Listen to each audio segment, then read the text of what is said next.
Welcome back to the Viktor Frankl Meaning Academy, where we talk about all things Viktor Frankl and Dr. Daniel A. Franz's mediocre and dated wardrobe. There we go. There we go. That's for all of our YouTube subscribers. The good doctor himself. Yeah, I may be wearing a cardigan, but you're not cool enough to wear a Viktor Frankl t-shirt. Holy moly, you're like a Frankl superhero.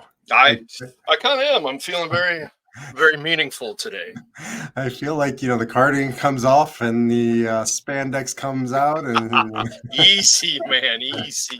We don't need to talk about that kind of bedroom behavior.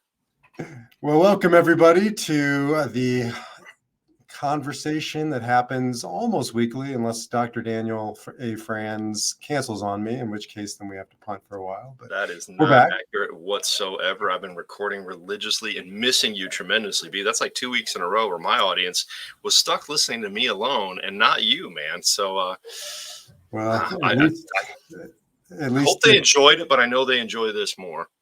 I hope they're listening on audio because that outfit, brother. So, well, I guess that takes us into the roast, right? Yeah, let's roast. By the way, it is getting warm in here. I'm just going straight Frankl t-shirt, man. I was saving the cardigan for the big reveal, but anyway. Whoa, man, this is like Superman meets Viktor Frankl. So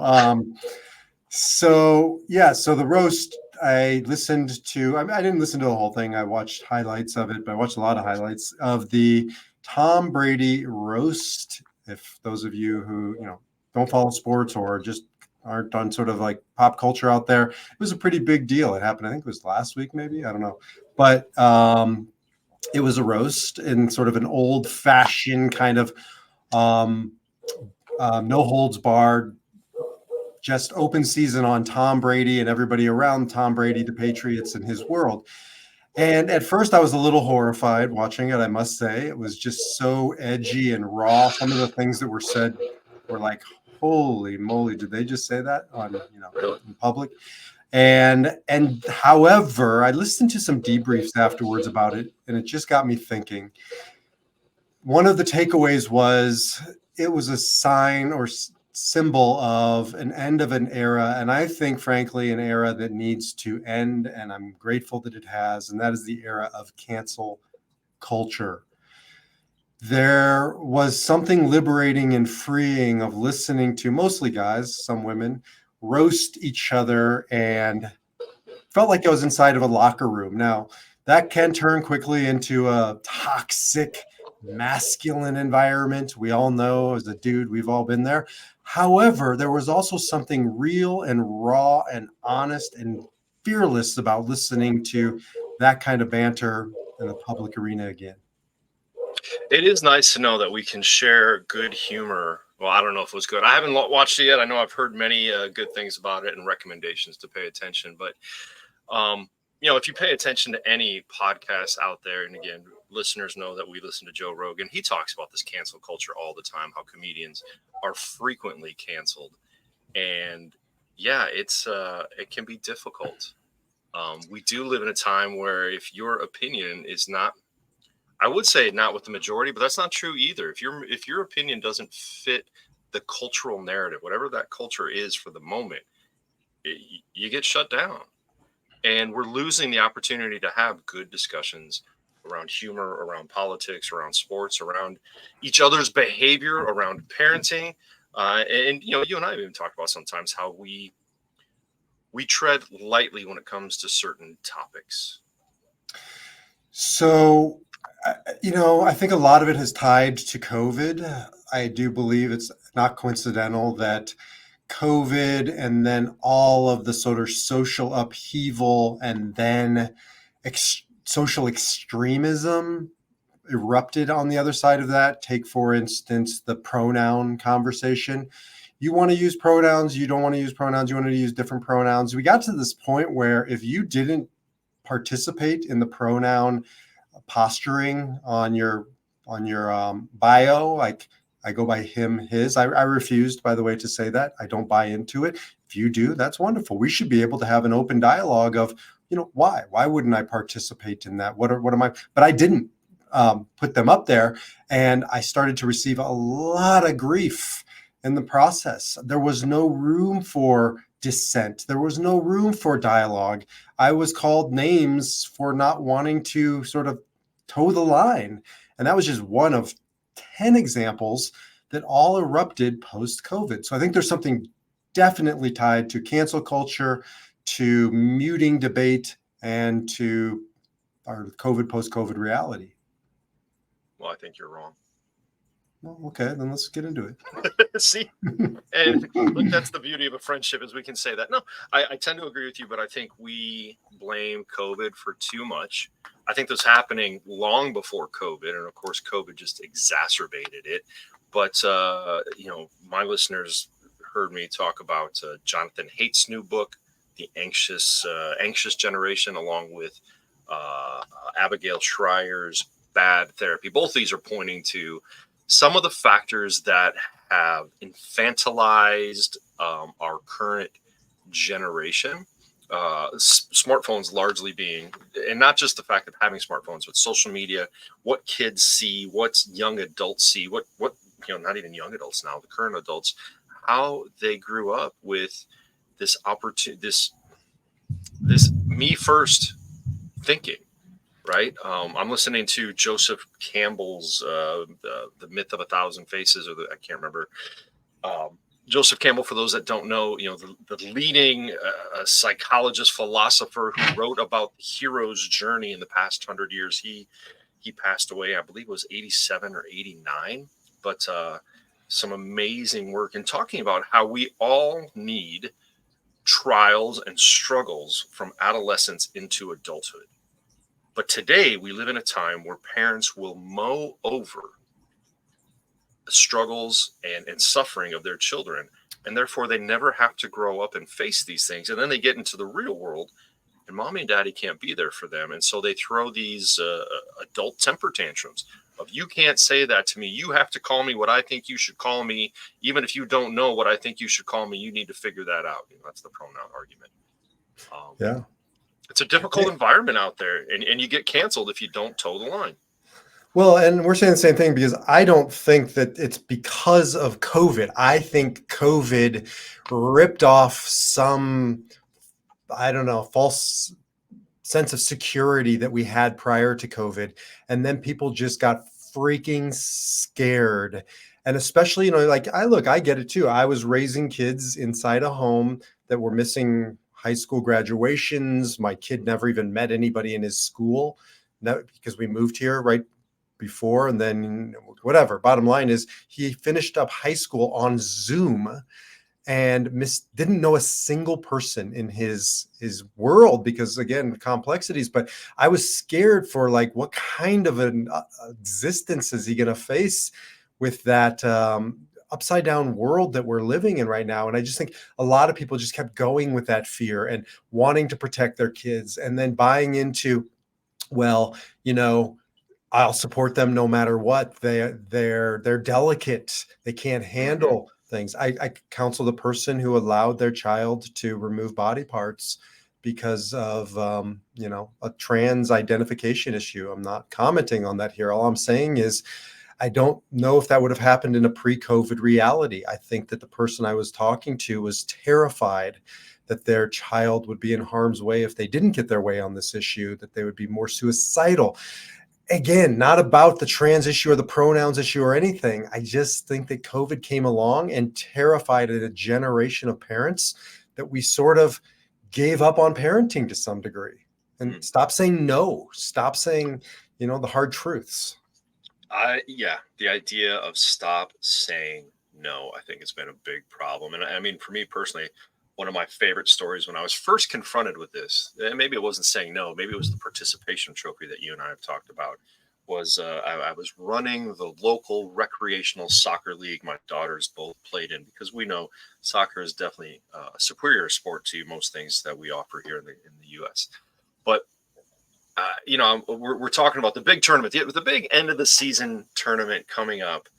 And I said, look, let's save some money on budget here. We've got a good budget. We've got all this stuff, but let's not drop a couple $1,000s on cheap plastic medals that every child receives hundreds of them, maybe thousands of them. Right? It was like, We don't need to do that. Let's put that money into something. Most kids take that, they look at it, they're like, okay, thanks, and they throw it away. But the parents on that board, I was rioted through mutinied. I was about to be thrown out of the room for suggesting every child doesn't deserve a participation trophy. And that is part of the difficulty we're facing today. And you can read about it in countless books about the work environment or the different generations right now struggling to fit into a situation where they're not getting praise or a raise every 3 to 6 months. And people are going to hear this, and I'm sure we're going to get some pushback on, anti this and we're anti that and blah, blah, blah. And it has nothing to do with the political social issue du jour. It has to do with a fundamental resilience conversation, right? I don't care if you do or don't agree with the his, her thing or the trans thing or the BLM thing or whatever. If we can't enter into meaningful debate and not feel like everything's a microaggression, an attack, and that we can't handle dissenting opinions or opposition, then we're just breeding an entire generation. And it's not just the kids, it's adults too, who can't handle, resilience. We aren't resilient. And I think that's really the key of it. I mean, I don't know. I think we're too. I'd like to assume we're two fairly level-headed guys. I don't think there's much that we would say we're absolutely against this and this is terrible without a conversation, without at least explaining our background and our beliefs. And would love to enter into some of those conversations. But I agree with you in that resilience seems to be the key these days. That we have. Much of what I've read recently refers back to the greatest generation of World War II. One of the most, our teacher, the great Dr. Frankel, right? Like 3 years in a Nazi concentration camp, comes out and does amazing things. Do we say his life was better because of it? Absolutely not, right? Would he have wanted to suffer that? Hell no.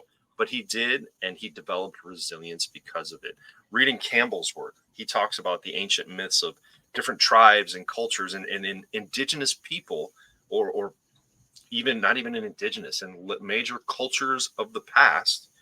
Adolescents needed to go through some kind of trial, not just a symbolic trial, a trial where they nearly faced death, the death of their childhood, to enter into adulthood. We don't have that anymore. We have your worst trial is being bullied on social media, which causes, sadly, many kids to commit suicide, where we need to get back to, as parents, as schools, as universities, teaching this resilience, teaching that, yes, if I set a date that you have to turn something in, damn it, you're turning it in or you get a 0. Not, I just saw this example. My daughter is finishing up a paper after finals week. As teachers are grading, I'm like, what are you doing? Well, my professor said I could have a call. It was Wednesday. Like, Wednesday after finals week concluded. I'm like, are you kidding me? And there's real life consequences to not addressing this issue. And we're all experiencing it. I'm experiencing it particularly as a Jew, watching what's happening on college campuses. This is the manifestation of not being resilient, not being able to handle challenge. As an example, I'm sure everybody knows on many, not all, but many college campuses, you have young terrorists now posing as once upon a time pro-Palestinian supporters. Now they're pro-Hamas. Now they're anti-Jew. Now they're making demands. Now they're causing violence and saying horrific, heinous things. And here's the point. You have every right to have a pro-Palestinian stance. By the way, as an Israeli, I'm pro-Palestinian. We can get into that conversation. Let's have that conversation. Every time I try with somebody of that mindset, they won't talk to me. They just call me names. They call those kids the pro-Israel crowd, they call them horrific names. They literally won't talk to them. Every Israeli I know, every Jew I know, every American sort of patriot I know says, I'll have the conversation. But you know what you get on the other side? You get masks because they don't want to be seen. That you get human shields. They won't let you in. They won't let the press in. They'll only talk to people who agree with them. They've created this like resilient free echo chamber where they're literally destroying themselves and the places they inhabit, like college campuses, all because of there's no room for dialogue. But don't we seem to be encountering this, right? You and I say this all the time, in times like these, there have always been times like these. But it seems to be more present and more frequent that these massive interruptions to daily functioning. Just a few years ago, we had the Portland riots, and then there was different riots. Then there was the St. Louis riots all the time, disrupting local daily operations, but on a national level too. Why is that? Is that a lack of resilience? Is that too much social media? Why the masks? Why not civil discord? Why all the violence?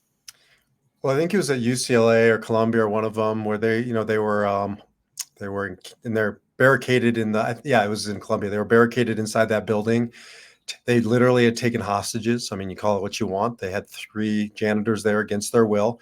They wouldn't let anybody in, and they were making demands. You know what one of the demands was? They wanted gluten-free options, and they were calling it humanitarian aid because they hadn't eaten in 24 hours. Mhm. And they were pretending that they were justice warriors in Gaza, when in fact they're just spoiled children at an Ivy League university who want gluten-free meals after starving for 24 hours. And so you ask why, and I just think we're seeing a sort of speeding up of these things because the resilience is less than ever before, and the virality of things is more than ever before. Social media. This is a virus. It's spreading. It just happens to be spreading through social media. Yeah, that strikes me. That reminds me, maybe a decade ago, one of my favorite authors, Seth Godin, wrote something along the lines of the idea virus, right? Like how, and it was a very positive book in marketing and business, like how ideas spread. But now we're facing a lot of the negatives of that. I know there are more people than you and I trying to put these positive messages out there, right? A lot of the people we listen to, there's a lot of goodness out in the world. Why isn't that catching? Why isn't logotherapy catching? Why aren't these good messages of healthy parenting and building resilience and allowing our children to struggle, failing ourselves and conquering failure? Why aren't these ideas catching on, B? And another reason, I guess, along those lines, why is because one of the other demands that these college terrorists were making was, we want to be absolved, I forgot what the word is, from all of consequences of our demonstrations, not demonstrations of all of our destruction, not destruction of all of our hate speech and maybe hate crimes at this point. They didn't want to have consequences. And that's I think a distinction, because in the past, civil rights movement, protesters, by the way, were nonviolent, not violent, never said that. They were willing to go to jail. Martin Luther King went to prison in Selma or Alabama for his choices, and he was willing to go there for them. He didn't ask to have his record expunged, right? So responsibility, logotherapy is about taking radical responsibility for your choices. Yeah, and I think the consequences are part of the action, right? It lends credence to, I will face these consequences because I believe in this cause so much. If you don't believe in the cause and you're throwing masks on just to gain attention and a gluten-free sandwich or some, I don't think you can make gluten-free sandwich. We'll talk about that some other time. But right, like in these protests through history, the consequences were part of the protest. But now we face this generation that maybe has never faced consequences or had parents mow over consequences. And that is not how life works. As the great Jordan Peterson tells us, that's just not dealing in reality. And when we don't deal in reality, we live in this upside down fantasy world that, well, is kind of bound for destruction. I was listening to a guy from Shark Tank, a business guy. I can't remember his name. Anyways, he was being interviewed about would he hire somebody who protested. And he said, unequivocally not. And they said, that doesn't seem fair. And he was also talking about, by the way, that their faces are now being captured, even if they're hiding behind a mask, like with eye recognition now and all these things, forever. Now they will be marked in our society because of what they participated in. And it's going to have consequences, everything from them being able to get a mortgage to getting a job to, they're participating in heinous things. And the woman said, that doesn't seem fair. He says, it's literally the definition of fair. If you stand by what you do, then you have to accept the consequences. And what she was saying was they shouldn't have to have that consequences forever. And he's saying that's just the way life is. You don't have to like it. There's always consequence for our actions. And that's, I think, the fundamental issue of what we're talking about here. Well, I think that is just reality as it has been for thousands of years as humans have evolved to where we are now. You are responsible for your decisions and your consequences, but something in the past few decades has changed that. And that's why many of us feel we are living in this upside down, inside out unreality of, wait, you don't have to deal with consequences anymore. How does that happen? How do the rest of us have to face consequences of our decisions, but some are lucky enough not to? It's just not reality. And I think it's too easy to throw these college students under the bus, because I've been asking, where are their parents? Most of them are not paying for college. Most of their parents are paying for college. And, a parent who doesn't say to their kid, either don't do that, or if you do that, no, there's consequences. And they're not saying that. There's nobody parenting these kids. And, they're grown adults to some degree, but they're also being left to their own devices, just like that parent who said to their 13-year-old, I empower you to make a decision about your body that's going to affect you for the rest of your life. A child needs some guidance here.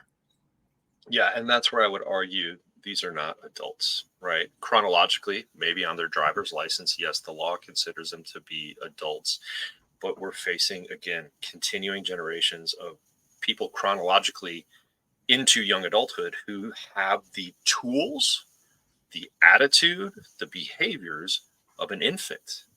And when we talk about the science of psychology and developmental psychology, when we as humans don't go through the appropriate developmental phases, which are not easy, which we just don't fly from one to the other. When we don't go through these developmental stages, we stay stuck as a child, as an infant. Children and infants can't run the world, right? And I'm kind of afraid they can't help me retire at some point, right? I mean, each generation looks at the next one as like, yeah, you guys got this. We're going to be okay. And I can take a step back. And I think we see more and more, there is a fear for the future. What is it going to look like with these adults that haven't gone through the appropriate developmental stages? Yes, and coming back to that sort of roast again, I think we're breaking through now the other side of that, where lots of people are stepping up and stepping out, and young people, and saying, "Hey, I'm ready to take responsibility for my choices." So here's an example. My son is a counter protester. He goes around his college campus to fight the pro-Hamas groups. He's he's going off to Israel next week for the summer. He's very passionate about it. So one of the things he did was he and his fraternity brothers at 2 a.m. would go to the campus where they were all illegally camped out and nobody was enforcing the laws or the rules of the campus. And nonviolence, but he bought a loudspeaker, and at 2 a.m. every morning, they would drive around the encampment and be yelling things like, "Good morning, anti-Semites." Right? This is your middle of the night wake up call. We want to make sure you have a bad night's sleep so that you can struggle in your classes tomorrow like the rest of us, because you're blah, blah, blah. I said, look, you may end up getting in trouble. You might even be arrested. I support you as long as you take responsibility for the consequences of your choices. He says, I'm willing to go to jail. I'm willing to have a record because this is necessary. To me, that's the point, right? Like, Martin Luther said, you're going to sin bravely. Like, take responsibility for your choices. Absolutely. And make, I guess that's the counter, the agreement to that is make brave choices, make brave decisions, go out there and do things responsibly. If you disagree with this, take responsible action. Speak about it, share your ideas with others.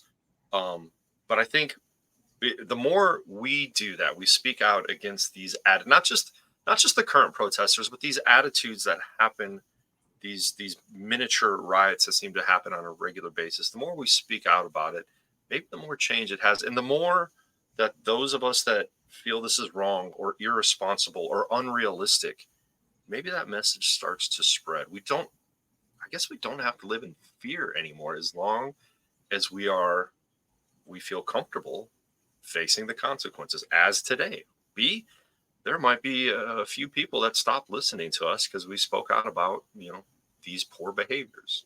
So maybe we talk about what else is the counter. Radical responsibility, facing the consequences of life. What else?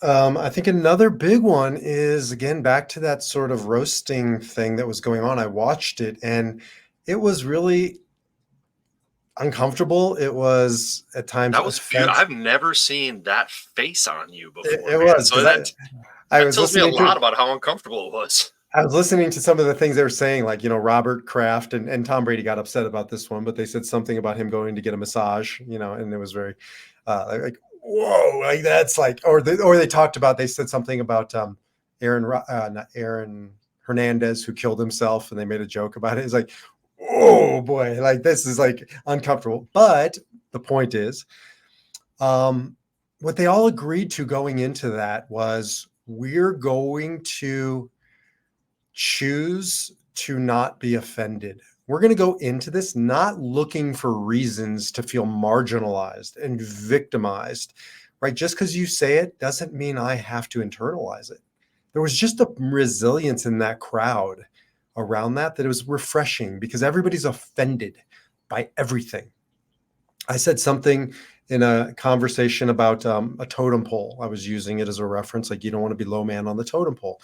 And the people who were there, one person got really offended and said that's cultural appropriation. And how dare I? I said, are you Native American? Because if I offended your no, I'm not. I just speak on behalf of Native Americans. Well, I'm sorry, but if we sit around doing this all day long and not assuming, A, that the person who uses the reference doesn't have some decent intentions, and B, we're just choosing to be offended by everything all the time, right? We can't say anything. We can't communicate, and we live our lives without resilience. I've been quoting this idea for so long. I forget who it comes from, but I use this a lot in group communication work, as well as couples communication work. When we start to focus on how we're communicating instead of what we're communicating about, when we start to pick apart a person's choice of words or tone, whatever, we're missing the issue. And that is a very irresponsible. That's a good point. That's a great point. Why, thank you. Immature and irresponsible defense mechanism. It is, well, I'll say it again, developmentally, psychologically childish to focus on how it was said, or the choice of the words, or the mistake I just made in having to go back and correct myself, instead of what is the idea we're commenting on here. Let's get to the heart, to the core. And that, unfortunately, again, that's just good communication in a group context, in a couples context, in a family context. Yet we're not doing that in a societal context. People say sometimes after our show or my other podcasts, I didn't agree with everything you said. I said, I don't agree with everything I say. The point isn't... I don't agree with anything you say much of the time. The point isn't agreement. The point is the process. And that's what you're saying, right? It's like, if we're so focused on the way it looks and sounds and feels, we miss the beauty of being in it together, like working our way through the effing mud, trying to get to some clarity and some truth, and having the courage to try on ideas and opinions that don't fit anymore or don't make sense. That, you know what, sometimes you gotta kind of wear the thing to realize it's not right. It doesn't fit.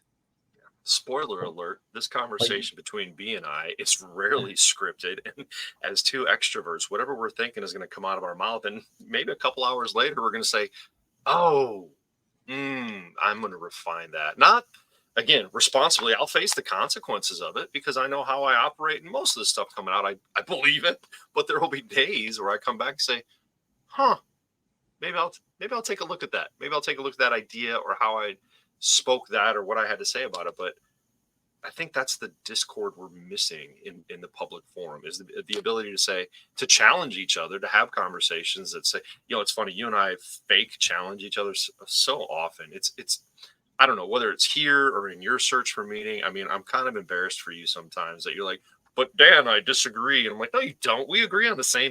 No, I'm not embarrassed for you. I'm embarrassed for both of us, right? Because we issue these fake challenges just to illustrate that, but we agree on so much. But I think that's the Yeah, world. but sometimes we genuinely disagree, but then we realize we're not disagreeing on the content, we're disagreeing on the pathway there. That's what Yeah, your point is, yeah, yeah. right? Like That's I exactly can right. have a conversation with a pro Hamas person, and we are definitely going to walk away disagreeing. But I guarantee you, we can find some common ground. Like I don't want innocent Palestinians to die. Now, why they're dying is where we're going to have to get into it. But like, Mhm. let's stop just focusing on everything we disagree on, everything that offends. Like, can we find any common ground? We're coming into obviously the final stretch of the presidential race. Oh, Strap your geez, seatbelts here we in. go. Yep, now we're getting canceled. Damn, if we didn't get canceled 10 minutes ago, all three of our viewers just dropped off, including Running Man. That we're going to get canceled in families, not just like families are going to start canceling each other again, and friends are going to cancel each Mm. other. You're going to have so much fallout over this election. Stakes are high, emotions are high, like the extremes are being becoming more extreme. I mean, this is going to be a rough 4 months or whatever it is. Doesn't have to be. Doesn't Doesn't have have. to be. You can make the choice, right? There's a beautiful lyric. I've quoted it often in an Avett Brothers song that says, when your life isn't affected by the man that is elected, that's a choice. Yes, elections have consequences. They'll have global consequences. They'll have local consequences. And we need to deal with those consequences. But it doesn't have to be a great triumph or a great tragedy. It's just the way democracy works. And we get to get on with our lives and take care of our families and go about day-to-day business. And things might change. The cost of bread may go up and may go down. The cost of gas may go up, may go down. There might be different things that happen. But in the end, you get to choose, as the great Dr. Frankel teaches us, we get to choose our reactions. We don't get to choose the situation or how things in the world always go. We can impact it, but we always get to choose our reaction. Amen. So what can people do about this, V? Choose their reaction, make responsible choices, engage in resilience building. We talk about it often. You can build resilience. Look at when you're being hurt or offended. First of all, nobody ever hurts or offends you. You choose to be offended. I've been called a kike many times in my life, which is a derogatory term for a Jew. Whoever says it to me, it just dropped in, their stock price has plummeted because somebody who uses that word or the N word or fill in your blank word, they've just resorted to base, human behavior. I no longer respect them. It's not, I don't get upset. I just look at them differently because I've made a choice a long time ago. I'm not going to be offended by these things. And I think we all have to look at the ways when we're offended of like, how am I choosing to be a victim? How am I choosing to allow somebody to affect me in this way? That's my choice. Do I offend you if I suggest we change the name to the podcast to the Kike and the Kraut? Whoa, that's going to change our demographic for sure. I think Kraut is a negative term for German, but probably not as offensive as Kike. But But the point though is like, I would rather live in a culture where somebody says the thing than takes the thing underground. And that's coming full circle for me, why that roast was so great, because say the thing that everybody's thinking or feeling, get it out. That's the point of humor. That's why comedians, they've been on the sort of the vanguard of stereotypes and the uncomfortable stuff our society deals with. So, because it needs to be said sometimes, it needs to be laughed at, it needs to be addressed, not to say the hurtful things about Jews in this case just means that it's going underground and it manifests on college campuses later on. And at that point, it's toxic. Like, Go ahead. I'd rather you and I talk about the kike and the kraut proactively I can't believe I got you to say it. and talk about what that means and why it is or isn't appropriate, etc., than to have it go underground and to be afraid of it. Good, and we all know this inherently. Good humor, good comedy always dances on the edge of what's culturally appropriate. And when you dance on the edge, sometimes you go forward or go over the edge, and but that's comedy. In other terms, though, that's been the greatest advancements in our history and culture, whether it's in science, psychology, philosophy, right? Discord and disagreement in psychology between Freud and Adler and Frankl gave us three of the most beautiful schools of modern psychology that people have grown from there. They've debated that in modern psychology. Philosophy. Do you think Socrates and Aristotle and Plato always agreed about how the formation of a democratic society and the foundations of scientific beliefs? Absolutely not. That's what created such a robust field that now, 3,500 years later, we still refer to, we still base our lives off of. When you don't bring it into the light, when you don't have the conversation and it goes underground, it will be forgotten. It will not see the light of day long, and people won't be talking about it decades or certainly not centuries later. Yeah, freedom of speech is essential. I've gotten challenged a few times. So you're saying be on college campuses, you don't agree with freedom of speech? I unequivocally do. I've advocated for, they were talking a while back about taking Mein Kampf, that's Hitler's manifesto, off of Amazon. I don't want it taken off of Amazon. I want people to read it and I want to debate about it. I can easily debate you into the truth if you read that book. Well, I don't want it to be removed. However, the moment it crosses into action, right? Hurtful action, hateful action, that's no longer free speech. That's the problem on college campuses. Not that people are protesting, but that they've moved beyond protesting to rioting. That's the point. To violence, to hostage taking. Absolutely. Yeah, great example of that censorship that we're concerned about. The author I'm reading, Abigail Shrier, Bad Therapy. The one prior to that was a very extensive study of what you've been talking about, the gender dysphoria issues, pronouns, and allowing children below the age of 18 to make the decision to have their bodies permanently altered in favor of a different sex. Amazing book, bold journalism, and everybody canceled her. She couldn't get her book in any place except I think on the lower shelves of Amazon, whatever that looks like electronically, until the poet warrior Joe Rogan brought her on his show, and she was able to talk about this. And then all of a sudden she started selling. This Bad Therapy book is horrible. It pisses me off. It offends me. It offends me because it accuses my field of shoddy work. And after I got over being a wee bit offended, I said, man, this is spot on. There are some accuracies here. There's some really good suggestions about what parents can do to improve their kids' situation. So we're not raising a generation of 20-year-old infants demanding that, my poor behavior requires you to bring me a sandwich of my specificity. I mean, come on. If you were 3 years old and you threw a temper tantrum and your parents gave you a peanut butter and jelly sandwich, that's called reinforcing the behavior. We need to stop reinforcing poor behavior in adults. Yeah. As an aside, I think it was University of Chicago who gave the, demanders, the terrorists, everything they wanted. They gave them free tuition for protesting. They guaranteed all of the pro-Palestinian, or maybe it was Palestinian of origin protesters, free tuition. I mean, it's like, what about the kids who aren't protesting, who are good kids who need the free tuition as well? Like, why are we rewarding bad behavior? Why are we not enforcing rules and regulations? And why are we not delivering consequences?